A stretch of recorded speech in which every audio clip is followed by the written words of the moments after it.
Hey, this is Cookie Pirate, and I actually forgot to save after my last session, so I thought that I'd show you all how to get sort of an alternative scene with the Incubus. It's not really anything special, but if you go to Giacomo, I pronounced that wrong apparently when I came to him, and buy a hentai comic, which I also pronounced wrong. Well, first let me show you what it's like to buy the hentai comic. Oddly drawn comic book filled with images of fornication, sex, and overly large eyeballs. Giacomo takes out a colorfully written magazine from his bag. The cover contains well-drawn, overly endowed women in sexual poses. "Perhaps your taste in reading is a bit more primal, my good lady," says Giacomo.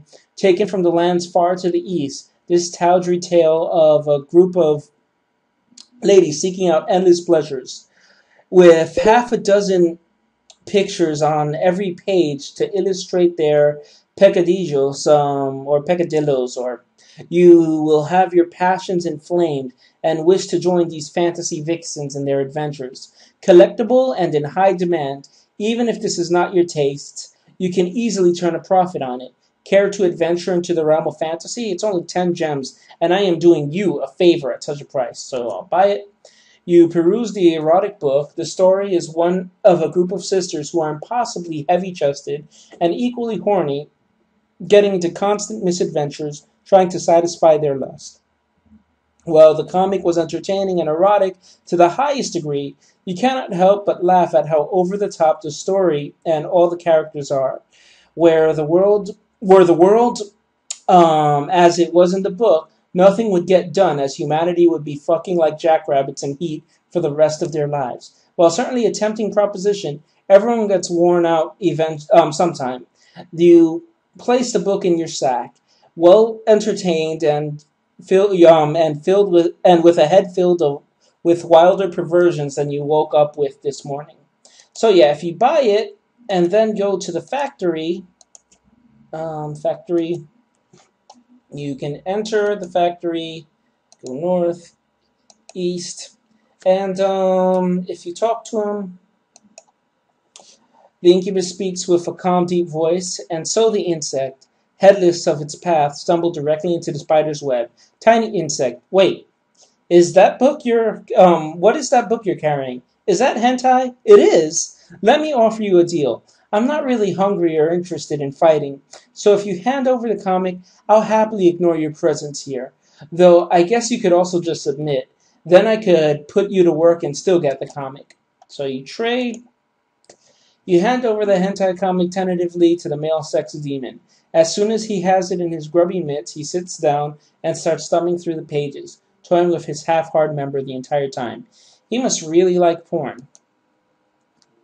So, yeah, the incubus mechanic is here, thumbing through the hentai comic and laughing to himself at the absurdity of it. That doesn't stop him from stroking his half-hard member the whole time.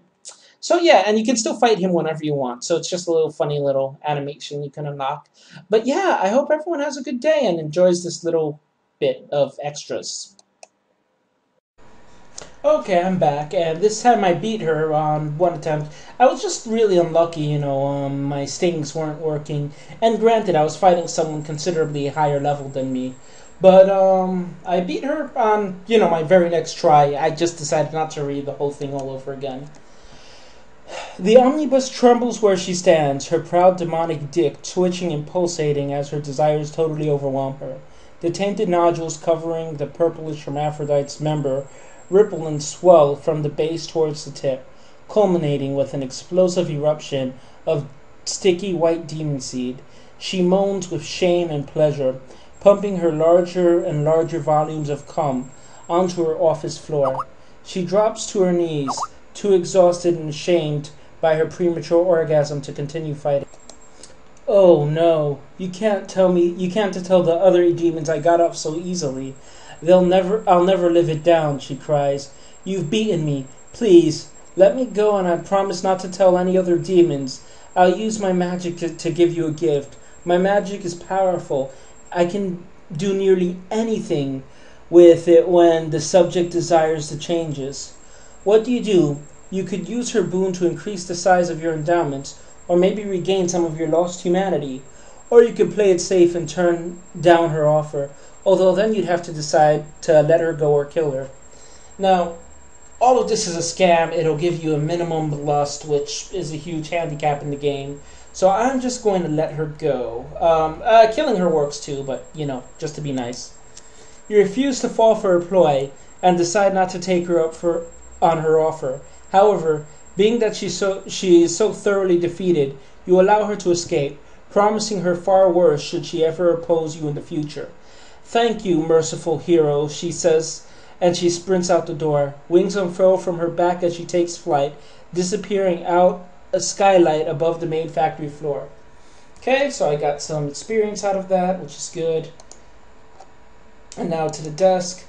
You search the desk and find the silver key labeled Supervisor. Supervisor's key acquired. I think I already read that. In any case, to the east. The room is little more than a closet in reality. There's a simple set of mechanical controls on a finely crafted terminal against the far wall. You spend a moment looking over them and realize you have three options to deal with this place. You could close the storage vent valves and overload the fluid storage systems. The storage tanks along the back portion of the building would rupture, releasing thousands of gallons of tainted fluids into the surrounding area, but the facility systems would suffer catastrophic failures and shut down forever. You could perform a system shutdown and smash the controls. It'd let the girls go and keep the factory shut down in the short term. However, most of the equipment would be undamaged, and the place could be reopened without too much work on the demon's part.